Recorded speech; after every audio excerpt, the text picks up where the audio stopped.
Your hand and asking a question to any of the panelists or anybody in the room for that matter.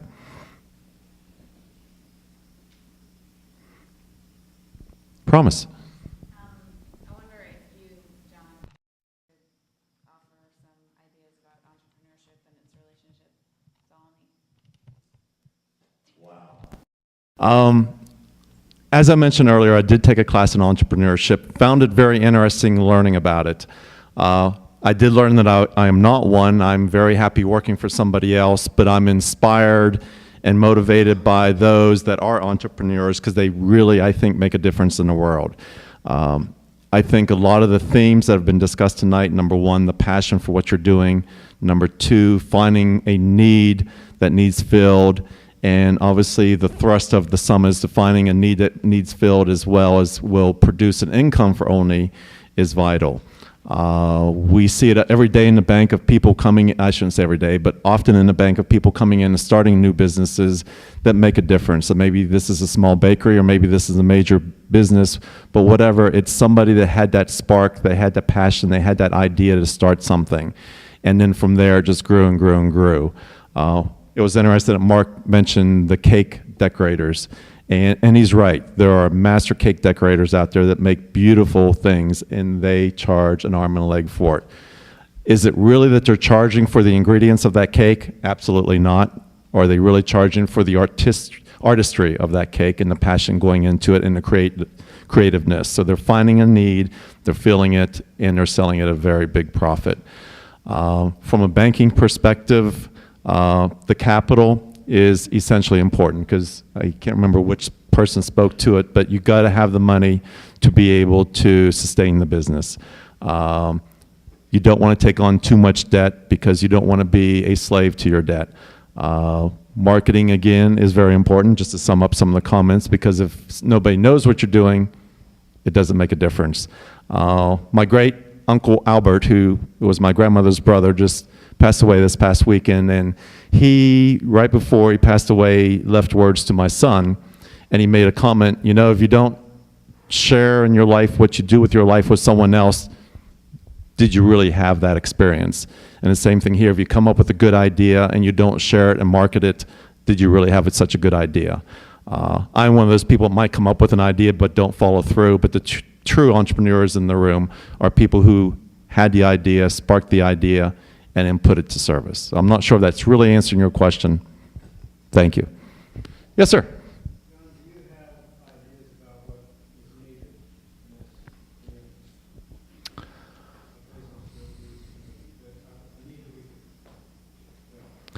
I do not off the top of my head, and I think that's why the summit is going to be so important. I think tonight's a good stage setter to make us all start thinking about those new ideas and think about what the heck is this word entrepreneurship really mean and what does it take to be successful.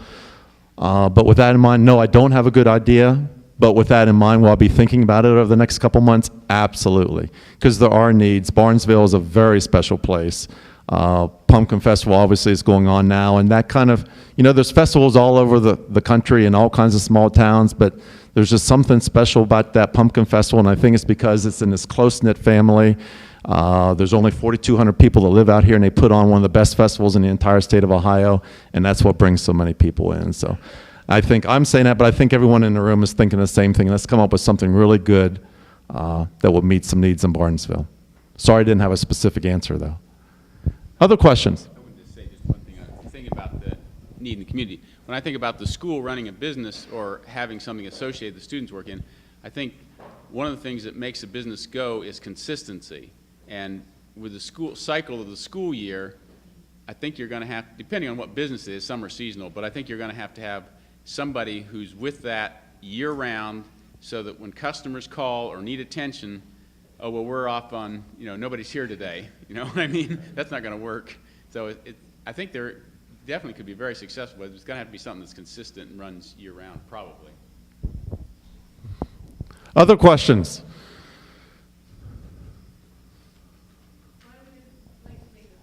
Sure.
Wonderful. Thank you.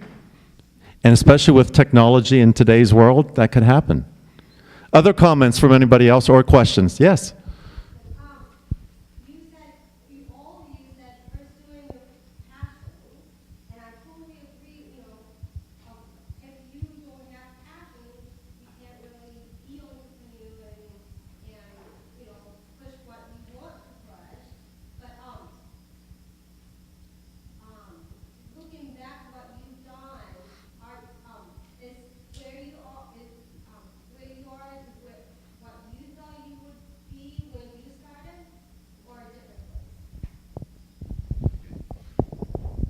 When I was little, I could never answer the question, what do you want to be when you grow up? I never had an answer to that question. And so, looking back, I'm very happy with where I've been. I think I've had extraordinary opportunities to work with other people in situations where things that really mattered. And I don't look back and say, gee, I wish I'd become a nuclear scientist or something. It's different for every person, but I certainly feel that. Gentlemen? Well, I've been pretty lucky, I think, in that for what I chose to do when I was actually 30 when I went to culinary school. I cooked before that for about 6 years, and I sold that advertising in the Caribbean prior to that for 3. So I was already 30 when I went to that school. And I was very lucky. I think I have traveled quite a bit. I've seen more than I probably expect. I was very lucky where I grew up anyway. And I've met some outstanding people. It's extremely, restaurant business does not attract your mainstream type of folk. A lot of them are highly intelligent. They just do not fit into any other situations. So you meet some real quirky, intelligent folks, which I really enjoyed when I was younger and still do, for that matter. I never thought I'd own a store. I can't deny that. I thought I'd cook essentially my whole life, maybe end up in a major chain or a seasonal place, which I really enjoy because then you get your time off. I'm pretty much, I think, where I am. I don't know how much longer, honestly, we'll stay in this area. We're committed here for a good bit.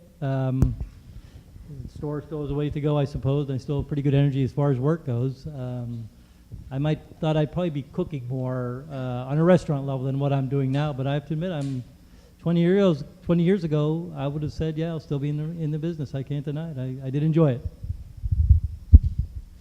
The answer for me is very simple, no. I never would have guessed I would have ended up working as a computer programmer for a Fortune 500 company. So when I started college, this is going back a ways, but there was a major trial going on while I was in high school, a trial at Chicago 7. It's a complicated story. There was a Democratic convention in 1968, and there was a riot that ensued afterwards that some people thought were the police rioting, some people thought the demonstrators were rioting, and 8 people were arrested and charged in sort of a show trial. And the counsel for the defendants was William Kunstler, who was a wildly left-wing, sort of crazy lawyer. And he was that's who I wanted to be when I went to college. Is I wanted to be William Kunstler. I wanted to go out and defend revolutionaries and things like that. What I will say is I've enjoyed each one of the things I've done. I really, really enjoyed studying Renaissance alchemy, even before Harry Potter came out. Seeing for me, seeing the breakdown of the Aristotelian worldview and the coming of another worldview, and these sort of madmen running around Europe trying to build this entire worldview in their lifetime and writing and reading constantly was fascinating to me. I loved Peace Corps. I lived in Yemen. I learned Arabic.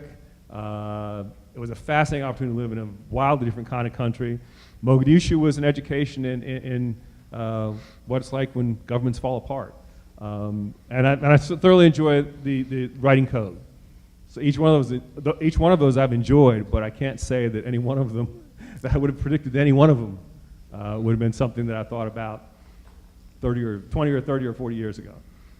Very interesting. Notice that all the entrepreneurs in the room all had no clue, and they went through many different phases, but they're all very happy. Interesting theme.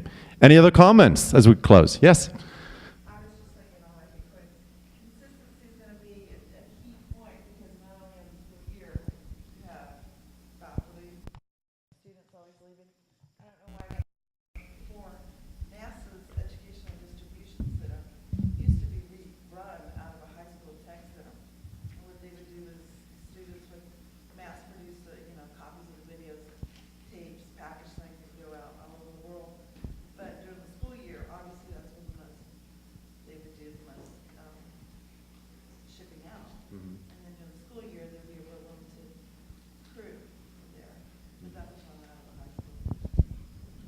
Great points. Any other comments? My final question goes to the students in the room. I think you have an incredible opportunity ahead of you. The summit, I've read the agenda of the summit. You've got some incredible speakers coming in.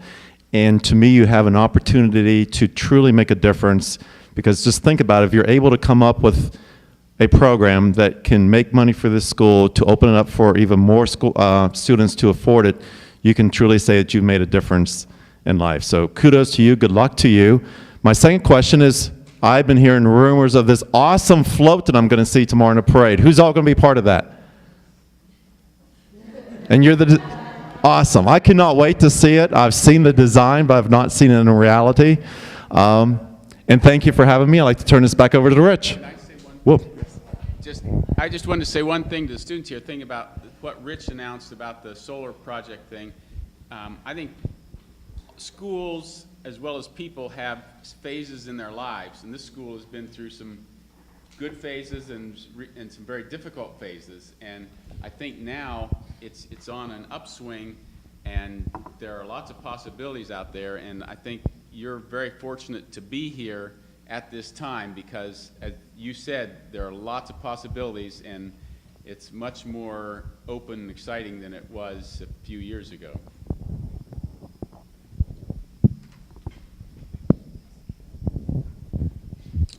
We certainly want to thank each one of you for coming and sharing, participating tonight. John for facilitating. Let's give them a big hand. Thanks very much.